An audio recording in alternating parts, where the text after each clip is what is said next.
for all the Georgia fans that think that the game versus Boise State and the Georgia Bulldogs in the Chick-fil-A kickoff game, they think that it's going to be similar to the game that took place in 2005.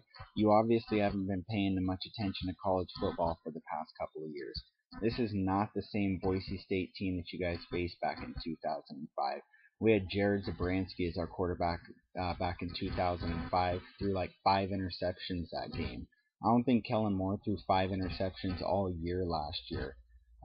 Aaron Murray, you guys are saying he's supposed to be the best quarterback in the SEC. He threw for like 2,800 yards last year and 24 touchdowns. Last year, Kellen Moore threw for over 3,500 yards and like 33 touchdowns. So if Aaron Murray is supposedly the best quarterback in the SEC, the SEC definitely isn't as strong as it has been for the past couple of decades. So you're going to see a whole different type of BSU offense this year. I mean, we lost Austin Pettis and we lost Titus Young, so that's definitely going to have a big impact on our deep ball game from Kellen Moore, but he led the nation last year in passing efficiency, and this year he's going to be a more efficient quarterback because he's not going to be going deep so much. I mean, when you lose a guy like Titus Young, that's a huge loss, so you're going to have to play to your strengths. We're going to have Tyler Shoemaker, who's going to be our starting, one of our starting wide receivers. I'm predicting Geraldo Boldevine. He's going to be, filling in as a starter. And then you got a guy like Chris Potter. None of those guys are a real big deep threat, so you're going to see a lot more, 5 to 10 yard passes, a more efficient Kellen Moore. So I definitely see Kellen Moore leading the league in passing efficiency again this year. When it comes to our running game is definitely a lot better than your guys' running game.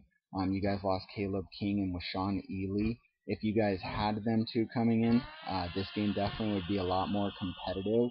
But with you guys having to start a true freshman at running back or, pull the linebacker to the running back position, I know you guys recruited him as a running back, but he hasn't been playing as a running back, so he's not going to have that much experience. So your guys' running game definitely isn't going to be able to run through our defense. We're returning 3 of our 4 starters on the defensive line. Shea McClellan, Billy Wynn, Chase Baker, all on defensive watch lists. All we got to do is replace Ryan Winterswike, and Tyrone Crawford pretty much has already solidified that spot, and he got a lot of playing time last year. We've got Byron Hout and Aaron Tevis coming back as our senior linebackers this year. Hunter White, who got a lot of experience the past couple of years, and then George Iloka, our strong safety. He's a senior this year, and he's pretty much played his whole 4 years with Boise State. So our defense is definitely going to be able to shut down your guys' running game pretty easily, in my opinion. And with you guys losing A.J. Green to the NFL, Aaron Murray is pretty much going to have to do everything by himself this game. And to me, Aaron Murray is definitely not a Heisman quarterback that's going to be able to pretty much take the game into his hands and be able to come out of there with a win. Granted, this is a neutral field game, in Atlanta in the Georgia Dome. It's, a couple 100 miles away from the Georgia Bulldogs Stadium, a couple 1,000 miles away from Boise, Idaho.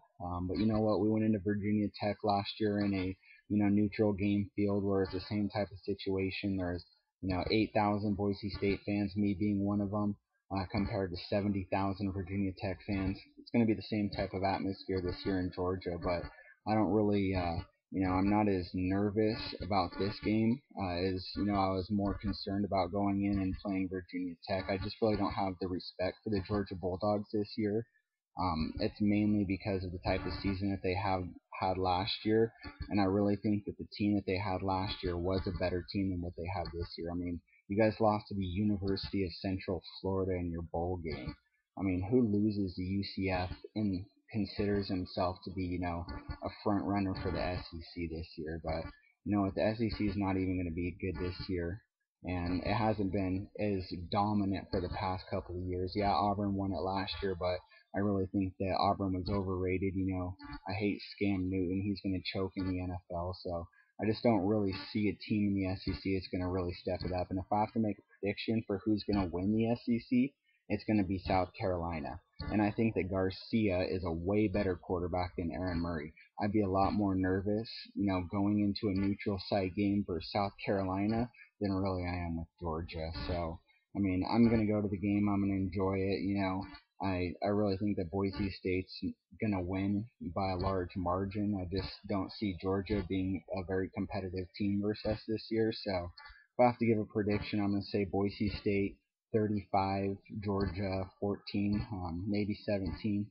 But definitely Boise State's running away with it, and I just really see Georgia, maybe being like a second or third place team in the SEC this year behind South Carolina, and they're probably not even going to beat Florida in your guys' annual rivalry game, and Florida, quite frankly, isn't going to be any good this year either. So, anyways, Boise State's going to have another successful season, and it's all going to start by beating Georgia in the Chick-fil-A Bowl.